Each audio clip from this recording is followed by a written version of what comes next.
નમસ્કાર મિત્રો, તમે જોઈ રહ્યા છો માધ્યમ. તમારું સ્વાગત છે સમીક્ષા વિથ મહેશ રાજગોરમાં. ભારતની જનતાએ પોતાનો જનાદેશ આપી દીધો છે. એનડીએ ગઠબંધનને બહુમતી આપી છે, ત્યારે સામે મજબૂત વિપક્ષ પણ આપ્યો છે. આજે પરિણામ આવ્યું જેના ઉપરથી ભારતની જનતાએ સાબિત કર્યું છે કે અમે સૌથી વધારે સમજદાર કોઈ હોય તો અમે જ છીએ. કોઈ પણ પોલિટિકલ એનાલિસિસ, કોઈ પણ પોલિટિકલ પંડિત, આ બધા કરતાં હોશિયાર અમે જ છીએ. ये पब्लिक है, ये सब जानती है. जो પરિણામ આવ્યું છે એમાં જનતાની શું ઈચ્છા છે એનું જો તારણ કાઢીએ તો એવું જાણવા મળે છે કે જે ભારતના અત્યારના વડાપ્રધાન છે, વડાપ્રધાન નરેન્દ્ર મોદી, એનો બીજો કોઈ વિકલ્પ નથી. એમની સામે એવડો કોઈ મોટો વિકલ્પ નથી કે વિપક્ષને સત્તા સોંપી શકાય. જ્યારે યુપીએ 1-2 થયું એના પછી 2014માં ઇલેક્શન થયા ત્યારે એ વખતે ઓપ્શન હતો, વિપક્ષે ઓપ્શન આપ્યો તો અમારી જોડે નરેન્દ્ર મોદી છે, અમે એમને સત્તા સોંપીશું. પરંતુ આ વખતે વિપક્ષ જોડે એવડો કોઈ મોટો ઓપ્શન ન હતો, એટલા માટે જનતાએ કહ્યું કે અમારી જોડે હાલ કોઈ વિકલ્પ નથી. પણ એનો મતલબ એવો નથી કે ભાજપ અને એના જે સાથી પક્ષો કહી શકો ગમે તે એના એરોગન્સમાં જીવે. તમે બધાએ જોયું છે કે પત્રકાર પરિષદોની અંદર પત્રકારો સાથે કેવી રીતનું વર્તન થતું હતું. કેટલાક નેતાઓ, કેટલાક મંત્રીઓ એક અલગ જ અહંકારમાં હતા, એક અલગ જ અહમમાં હતા. લોકો સાથે કેવી રીતના વર્તન થતું હતું. જ્યારે કોઈ વ્યક્તિ રજૂઆત કરે તો એની સામે પ્રશ્નો ઉઠાવવામાં આવતા હતા. આ બધી વસ્તુ થતી હતી એટલે પ્રજાને થયું કે હવે વધારે પડતું થાય છે, તમને અહંકાર ચડી ગયો છે. ગઈકાલનું સોશિયલ મીડિયા ખોલીને જોઈ લેજો, દરેક વ્યક્તિ કહેશે કે ભાજપ, અમારી ઈચ્છા તો હતી કે ભાજપની સરકાર બને, અમારી ઈચ્છા હતી કે નરેન્દ્ર મોદી ફરીથી વડાપ્રધાન બને. મોટાભાગના લોકો એવું જ ઈચ્છતા હતા, પણ અંદરથી ક્યાંક ઈચ્છતા હતા કે ભાજપને થોડોક સબક મળે ને તો સારું છે. હવે અહંકાર થોડોક વધી ગયો છે. ગુજરાતના એક વરિષ્ઠ પત્રકારે ખૂબ સરસ વાત કરી હતી. પ્રશાંત દયાળે એક વાત કરી હતી કે નરેન્દ્ર મોદીને નરેન્દ્ર મોદીનો અહંકાર છાજે છે, પણ જ્યારે ભાજપનો કોઈ કાર્યકર્તા નરેન્દ્ર મોદી જેટલો અહંકાર રાખે ને તો એ નથી છાજતો. અને પરિણામે જનતાએ કહી દીધું કે ઓકે ઠીક છે, અમે તમને તમારી જગ્યા બતાવી દઈશું અને અમારો પાવર દેખાડી દઈશું. પરિણામે મોટા મોટા નેતાઓ ઘર ભેગા થઈ ગયા. એક મોટા મંત્રીજી હતા, એક સ્ટ્રિંગરે જ્યારે એમને એક પ્રશ્ન પૂછ્યો તો એના બદલામાં એમની ઉપર તૂટી પડ્યા હતા. હકીકતમાં તો એ જનતાના સેવક છે ને, એમણે તો શાંતિથી જવાબ આપવો જોઈએ. જવાબ ન આપવો હોય તો કહી દેવું જોઈએ કે મારી પાસે જવાબ નથી. પરંતુ તમને કોણે અધિકાર આપ્યો કોઈના ઉપર બૂમો પાડવાનો? તમને કોણે અધિકાર આપ્યો કોઈની ઉપર રાડો નાખવાનો? આ કોઈ પણ નેતાની વાત છે, કોઈ પણ પક્ષના હોય કે કોઈ પણ હોય, એ પ્રજાના પ્રતિનિધિ છે. માટે પ્રશ્નો તો એમને જ પૂછવામાં આવશે, જવાબ પણ એમણે જ આપવો પડશે, કારણ કે એ સત્તા ભોગવી રહ્યા છે. એટલા માટે પ્રજાએ તો પોતાનો આદેશ આપી દીધો છે.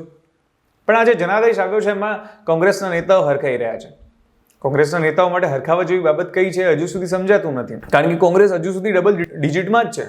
કારણ કે કોંગ્રેસની જે 99 બેઠકો આવી છે, એ 99 બેઠકો એવડો મોટો આંકડો નથી કોંગ્રેસ માટે. કારણ કે કોંગ્રેસનું ડબલ ડિજિટમાં પ્રદર્શન ખરાબ તો ક્યારેય નથી રહ્યું. 1947માં ભારતને આઝાદી મળી, 1951માં પહેલી વાર ઓફિશિયલી સરકાર બની અને એના પછી લઈને કોંગ્રેસનું પ્રદર્શન જોઈ લો. છેલ્લી 3 ટર્મ જ એવી છે જ્યારે ડબલ ડિજિટમાં કોંગ્રેસ ગઈ હોય. અને આ પ્રદર્શન કોંગ્રેસને તો જરાય નથી શોભતું. કોંગ્રેસ કદાચ 52માં 44માંથી 52 અને 52માંથી 99માં જઈને જો ખુશ થતી હોય તો કોંગ્રેસે વિચારવું જોઈએ કે એને આવી રીતે ખુશ ન થવું જોઈએ. કારણ કે એ કોંગ્રેસ છે, ભારતની સૌથી જૂની પાર્ટીઓમાંની એક છે. એ કોંગ્રેસ છે કે જેણે ભારતની આઝાદીના જે આંદોલનો હતા એમાં ભાગ લીધો હતો. એ કોંગ્રેસ છે જેની પાસે જવાહરલાલ નહેરુ, ઇન્દિરા ગાંધીની વિરાસત છે. જો કોંગ્રેસ ડબલ ડિજિટમાં ખુશ થવા લાગશે અને એને સેલિબ્રેટ કરવા લાગશે તો એ કોંગ્રેસ માટે બહુ ચિંતાનો વિષય છે. કારણ કે 543માંથી 99 જીતવી એ પણ આ કોંગ્રેસ એવડી મોટી પાર્ટી માટે બહુ મોટી વાત નથી.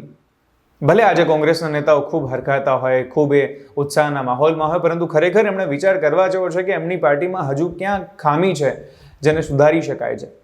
કારણ કે હજુ ભારતીય જનતા પાર્ટી આટલી મોટી પાર્ટી અત્યારે છે, વિશ્વની સર્વ મોટી પાર્ટી કહે છે પોતાને, તેમ છતાં પણ અમુક રાજ્યો એવા છે જ્યાં હજુ સુધી ભાજપનો પગ પેસારો નથી થઈ રહ્યો. ત્યારે કોંગ્રેસ એક એવી પાર્ટી છે જે ભારતના દરેક રાજ્યની અંદર એના પ્રતિનિધિઓ ધરાવે છે.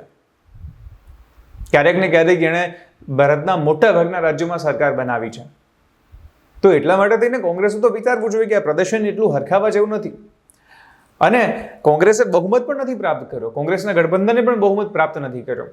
જે નુકસાન થયું છે એ નુકસાન તો થયું છે, ભાજપનું થયું છે. તેમ છતાંય કોંગ્રેસ હરખાતી હોય તો એ એમની ચિંતાનો વિષય છે. અબકી બાર 400 પારના નારાની વાતો થતી હતી અને જે નેતાઓનો અહંકાર હતો, નેતાઓના જે ભાષણો, એમના ઇન્ટરવ્યૂઝમાં જે એક અહમ દેખાતો હતો એ અહમ દૂર થઈ ગયો અને પરિણામે પ્રજાએ જે ચુકાદો આપ્યો છે એ ચુકાદા ઉપરથી મને ચંદ્રકાંત બક્ષીની કવિતા યાદ આવે છે, જેમાં સરકાર ઉપર એમણે લખ્યું હતું કે સરકારને કરોડ મોઢા હોય છે પણ એક આત્મા હોતો નથી. સરકાર અવાજની માલિક છે, સરકાર વિચારો કરાવી શકે છે, સરકાર લેખકને લખાવી શકે છે, સરકાર જાદુગરને રડાવી શકે છે, ચિત્રકારને ચિતરાવી શકે છે, ગાયકને ગવડાવી શકે છે, કલાકારને કલા કરાવી શકે છે, એક હાથે તાળી પડાવી શકે છે, રવિવારને સોમવાર બનાવી શકે છે, નવી પેઢીને જૂની કરી શકે છે, જૂનીને પૈસાદાર બનાવી શકે છે, પૈસા છાપી શકે છે, ઘાસ ઉગાડી શકે છે, વીજળી વેચી શકે છે, ઇતિહાસ દાટી શકે છે, અર્થને તંત્ર અને તંત્રને અર્થ આપી શકે છે, સરકારોની ભાગીદારીમાં પૃથ્વી ફરે છે, સમય ફરે છે, માણસ ફરે છે, યંત્ર ફરે છે, મંત્ર ફરે છે, પણ એક દિવસ ગરીબની આંખ ફરે છે અને સરકાર ફરે છે. ચંદ્રકાંત બક્ષીની આ કવિતા એ ભારતીય લોકશાહીને બરાબરની લાગુ પડે છે. ભારતીય લોકશાહીની અંદર ભારતના લોકોએ કહ્યું કે ઘણો અહમ સારો નહીં, અતિ સર્વત્ર વર્જેત. જે પ્રમાણે પત્રકાર પરિષદની અંદર પત્રકારો સાથે વ્યવહાર થતા હતા, ઇન્ટરવ્યુની અંદર જે પ્રમાણે પત્રકારો સાથે તોછડાઈ થતી હતી, જે કેટલાક મંત્રીઓ પોતાનો અહમ દેખાડતા હતા, કેટલાક ધારાસભ્યો, કેટલાક કાર્યકર્તાઓ. ગુજરાતના જાણીતા પત્રકાર અને વરિષ્ઠ પત્રકાર પ્રશાંત દયાળનું એક નિવેદન છે, ખૂબ સરસ છે, કે નરેન્દ્ર મોદીનો અહંકાર છાજે, પણ ભાજપના કોઈ નાના કાર્યકર્તાને નરેન્દ્ર મોદીનો અહંકાર ન છાજે અને પરિણામે આ પરિણામ આવ્યું છે. જનતા ખુશ છે, જનતાને નરેન્દ્ર મોદી જ વડાપ્રધાન તરીકે જોઈતા હતા, એટલા માટે તો એનડીએ ગઠબંધન જે છે સત્તામાં આવ્યું છે. પણ જનતાને એ પણ કહેવું હતું કે ઘણો અહંકાર સારો નહીં, ઘણી સત્તા જો અહીંયા ચડી જાય તો બહુ સારી નહીં. એ જનતાએ જવાબ આપી દીધો છે. હવે વાત કરીએ ભાજપની. ભાજપ ખૂબ હોશિયાર છે. લોકોને એવું લાગે છે કે ભાજપ આમાં હાર્યું છે, ભાજપને લોસ થયો છે. ના, ભાજપ હોશિયાર છે. અત્યાર સુધીનો ઇતિહાસ, જે આંકડાઓ છે, એ આંકડાઓ શું કહી રહ્યા છે? આંકડાઓ કહી રહ્યા છે કે કન્ટિન્યુઅસલી કોઈ ગવર્મેન્ટ, ખાલી એક તમે જવાહરલાલ નહેરુનો ટર્મ છોડી દો, જે જવાહરલાલ નહેરુની ટર્મ હતી એની અંદર એમની 3 ટર્મ કન્ટિન્યુઅસલી જે છે એમણે સારું પરફોર્મન્સ આપ્યું હતું. એમની ટર્મ છોડી દો, ઇન્દિરા ગાંધીની પણ 3 ટર્મ લઈ લો તમે, રાજીવ ગાંધીની પહેલી અને બીજી ટર્મ લઈ લો, પીવી નરસિંહ રાવની જે છે 10મી અને 11મી લોકસભાની વાત કરી લો, કોઈ પણ ગવર્મેન્ટે કન્ટિન્યુઅસ સારું પરફોર્મન્સ કર્યું જ નથી. ઇવન ઇન્દિરા ગાંધીના પરફોર્મન્સની અંદર ડ્રોપ આવ્યો હતો. રાજીવ ગાંધી જ્યારે પહેલી વાર ચૂંટાયા 8મી લોકસભામાં, ત્યારે 415 સીટો હતી એમની, એના પછી 197 પર આવી ગયા હતા. તો ભારતીય જનતા પાર્ટી તો ત્રીજા ટર્મમાં આવી છે. પહેલું ટર્મ, બીજું ટર્મ ને ત્રીજા ટર્મની અંદર 240 બેઠકો લાવી. કઈ ખોટનો સોદો નથી. એમને ખબર જ હતી, હોશિયાર છે. એમને ખબર હતી કે યુપીમાં આપણને લોસ થશે, એમને ખબર હતી કે ઘણા રાજ્યોમાં આપણી પાર્ટીને એટલી સીટો નહીં મળે. પણ એમણે શું કર્યું? અબકી બાર 400 પારનું ગાજર લટકાવ્યું અને ગાજરના લીધે થઈને લોકો ખાલી 400 પાર ઉપર ફોકસ કરતા રહ્યા. તમે યાદ કરો યુપીએ 1-2ની ટર્મ, જ્યારે યુપીએ 1-2 પત્યું એના પછી 2014માં કેવી રીતના એક રિવોલ્યુશન આવ્યું હતું, એક માહોલ બદલાયો હતો, એક હવા હતી, અચ્છે દિન આને વાલે, એવી હવા ઊભી કરવામાં આવી અને પરિણામે નરેન્દ્ર મોદી જીત્યા હતા અને સત્તા પરિવર્તન થયું હતું. આજે થયું છે સત્તા પરિવર્તન નથી થયું. જે લોકો હરખાઈ રહ્યા છે કે હો આ તો ઇન્ડિયા ગઠબંધનની મોટી જીત છે, નથી. નરેન્દ્ર મોદીની જે પાર્ટી છે, ભારતીય જનતા પાર્ટી, એણે આખા ઇન્ડિયા ગઠબંધન ટીએમસીને ગણી લો તો એના કરતાં વધારે બેઠકો મેળવી છે. એ સત્ય છે અને છે જ.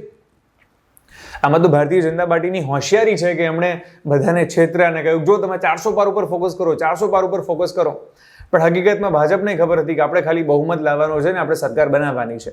અને એટલા માટે થઈને તમે આની શરૂઆત ક્યારથી થઈ હતી? તો એનડીએ ગઠબંધનને મજબૂત કરવાની શરૂઆત થઈ. નીતિશ કુમારને પાછા લાવવામાં આવ્યા, ચંદ્રબાબુ નાયડુને પાછા લાવવામાં આવ્યા. નીતિશ કુમાર તો તમને ખબર હશે કે નીતિશ કુમારના દરવાજા બંધ થઈ ગયા છે, આવું નિવેદન ગૃહમંત્રી આપ્યું હતું. આ બાજુ મહારાષ્ટ્રની અંદર ગઠબંધન કરવામાં આવ્યું, કારણ કે ભાજપને ખબર હતી કે એકલા લડી શકે એમ છે નહીં. ગઠબંધન કરીને એને પહેલેથી તૈયારી કરી રાખી હતી. ભાજપ હોશિયાર સાબિત થયું છે.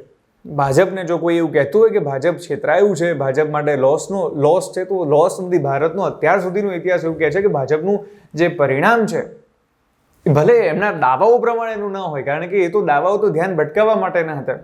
અત્યાર સુધી અમિત શાહનો અને ભારતીય જનતા પાર્ટીનો, ખાસ કરીને જે નરેન્દ્ર મોદી અમિત શાહ હેરા છે, એનો તો રેકોર્ડ રહ્યો છે કે ટાર્ગેટ જ બહુ ઊંચા રાખશે, જેથી લોકો ફોકસ જ એ ટાર્ગેટ ઉપર કરે. હકીકતમાં તો ટાર્ગેટ 272+ હોવું જોઈએ કે ભાઈ 272+ જશે કે નહીં જાય. અને એની સામે ઇન્ડિયા ગઠબંધન, આખું ગઠબંધન બીજેપી કરતાં ઓછી સીટો લાવીને ખુશ છે. એમને એવું છે કે અમે તો સરકાર બનાવી દીધી, but it's not a reality. So આ છે હકીકત જે છે. આશા રાખું છું કે તમને એનાલિસિસ ગમ્યો હશે, અને જો એનાલિસિસ ગમ્યું, નિષ્પક્ષ છે, કોઈ પક્ષ કોઈને કશું નથી આપી દેવાનું, કોઈ પક્ષના કોઈ સમર્થનથી કશું મળવા નથી, પણ હકીકત છે આઈટી સેલના જે એજન્ડાઓ ચાલે છે, પછી ભાજપના એજન્ડાઓ હોય કે કોંગ્રેસના એજન્ડા હોય, એ બંનેના એજન્ડાઓમાંથી બહાર આવવું જોઈએ ને એક નિષ્પક્ષ મને વિચારવું જોઈએ કે શું થયું છે ને શું થઈ રહ્યું છે.